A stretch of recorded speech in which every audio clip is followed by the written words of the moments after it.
ಏನೋ ಸುಮ್ಮನೆ ಯಾರಿಗೂ ಬೇಲ್ ಸಿಗೋದಿಲ್ಲ. ದರ್ಶನ್ ಅವರಿಗೆ ಬೇಲ್ ಸಿಕ್ಕಿದೆ, ಕಾನೂನಿದೆ, ಸದ್ಯದಲ್ಲೇ ಎಲ್ರಿಗೂ ಸತ್ಯ ಗೊತ್ತಾಗುತ್ತೆ. ಈ ಎಲ್ಲ ವಿಚಾರ ಇವತ್ತು ಹೇಳಿರೋದು ರಚಿತಾ ರಾಮ್ ಅವರು.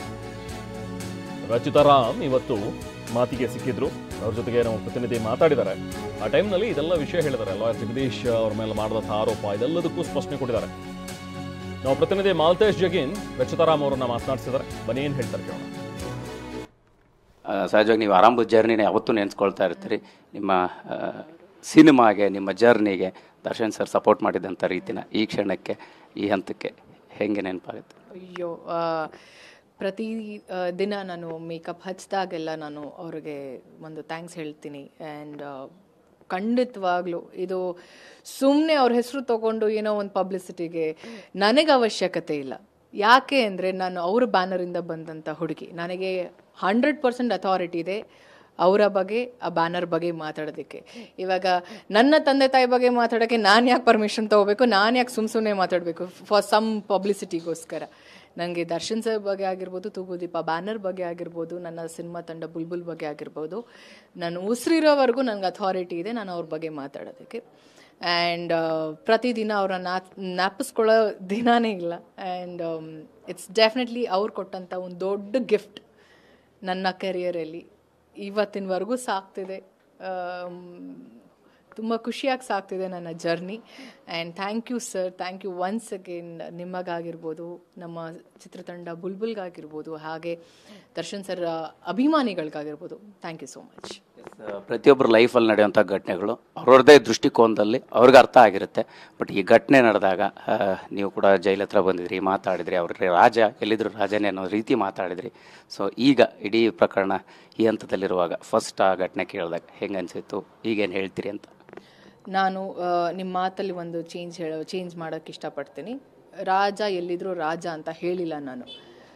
ರಾಜನ್ನ ಯಾವಾಗಲೂ ರಾಜನ ಥರನೇ ನೋಡೋಕ್ಕೆ ಇಷ್ಟ ಅಂತ ಹೇಳಿದ್ದು. ರೈಟ್? ಯಾ. ಸೊ ಅದನ್ನು ಎಲ್ಲರೂ ಸ್ವಲ್ಪ ಅದು ಅವ್ರಿಗೆ ಹೆಂಗೆ ಬೇಕೋ ಅದನ್ನು ಹಾಕ್ಕೊಂಡಿದ್ದಾರೆ. ನನಗೆ ಗೊತ್ತಿಲ್ಲ, ಇದೇ ತಪ್ಪು ಮಾಡೋದು. ಏನೋ ಹೇಳಿರ್ತೀವಿ, ಇನ್ನೇನೋ ಬರುತ್ತೆ. ಅದು ಏನು ಮಾಡೋಕ್ಕಾಗತ್ತೆ? ತಪ್ಪು ಎಲ್ಲರ ಕಡೆಯಿಂದನೂ ಆಗತ್ತೆ ಅಲ್ವಾ? ಖಂಡಿತ ಆಗುತ್ತೆ. ತಪ್ಪಾದಾಗ ಏನು ಮಾಡೋಕ್ಕೆ ಸಾಧ್ಯ? ಒಂದೇ ಒಂದು ಪದ ಸಾರಿ ಅಂತ ಕೇಳ್ಬೋದು ಅಷ್ಟೆ. ಬಟ್ ಇರಲಿ ಹೋಗಲಿ, ನಾನು ಹೇಳ್ದಂಥ ಒಂದೇ ಸ್ಟೇಟ್ಮೆಂಟ್, ರಾಜನ್ನ ಯಾವಾಗಲೂ ರಾಜನ ಥರನೇ ನೋಡೋಕ್ಕೆ ಇಷ್ಟ ಅಂತ. ಈಗಲೂ ಕೂಡ I stick to that word. And ಅದೇನೋ ಗೊತ್ತಿಲ್ಲಪ್ಪ. ಸಿ, ಅವ್ರು ಅಂದ ತಕ್ಷಣ ನಮ್ಗೆ ಅದೇ ಬರೋದು, ರಾಜ ಅಂತಲೇ ಬರೋದು ನಮಗೆ ದರ್ಶನ್ ಸರ್ ಅಂತ ಬಂದ ತಕ್ಷಣ. ನಾ ಹೇಳಿಲ್ವಾ, ನಮ್ಮ ಮನೇಲಿ ನಮ್ಮ ತಂದೆ ತಾಯಿಗೆ ನಾವೆಷ್ಟು ಮುದ್ದು ಅಲ್ವಾ, ನಮಗೆ ನಮ್ಮ ತಂದೆ ತಾಯಿಯೇ ಗ್ರೇಟು. ಅಂಥ ವಿಚಾರದಲ್ಲಿ ನನಗೆ ಈ ಇಂಡಸ್ಟ್ರಿಗೆ, ಫಿಲ್ಮ್ ಇಂಡಸ್ಟ್ರಿ, ಕನ್ನಡ ಫಿಲ್ಮ್ ಇಂಡಸ್ಟ್ರಿಗೆ ಯಾರೇ ಇಂಟ್ರಡ್ಯೂಸ್ ಮಾಡಿದರೂ ಸಹ ಅವ್ರಿಗೆ ನಾನು ಯಾವತ್ತಿದ್ರೂ ಚಿರಋಣಿಯಾಗಿದ್ದೇ ಇರ್ತೀನಿ. ಸೊ ಆ ವಿಷಯದಲ್ಲಿ ನನ್ನನ್ನು ಇಂಟ್ರಡ್ಯೂಸ್ ಮಾಡಿದ್ದು ದರ್ಶನ್ ಸರ್.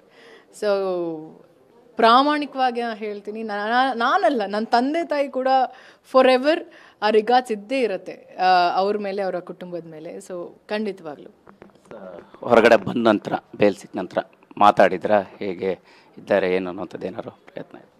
ನನಗೆ ಒಂದು ಸಮಯ ಯಾಕೆ ಸ್ವಲ್ಪ ತಗೊಳ್ತಾ ಇದ್ದೀನಿ ಅಂದರೆ, ಇಟ್ ಇಸ್ ನಾಟ್ ದಟ್ ಮಾತಾಡೋಕ್ಕೆ ಸಿಕ್ಕಿಲ್ಲ ಅಂತ ಅಲ್ಲ. ಇನ್ಫ್ಯಾಕ್ಟ್ ನಾನು ವಿಜಯಲಕ್ಷ್ಮಿ ದರ್ಶನ್ ಅವರೊಟ್ಟಿಗೆ ನಾನು ಮಾತಾಡಿದೆ.